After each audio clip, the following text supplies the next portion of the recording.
আসলে মানুষ মানুষের জন্য। আমি মানুষ, আসলে মানুষ কারা?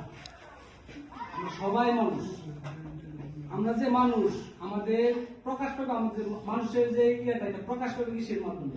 কর্মের মাধ্যমে।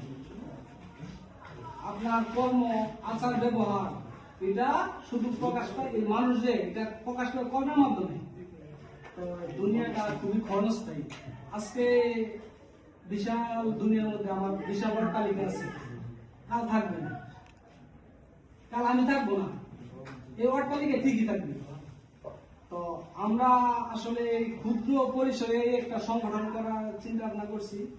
মূলত আমরা যে মানুষ, আমাদের মরার পরে যাতে মানুষ আমাদের কর্মের কথা স্মরণ করে আমাদের একদম মনে করে। একটা কথা আছে যে মরিবে তুমি, কাঁদিবে ভুবন।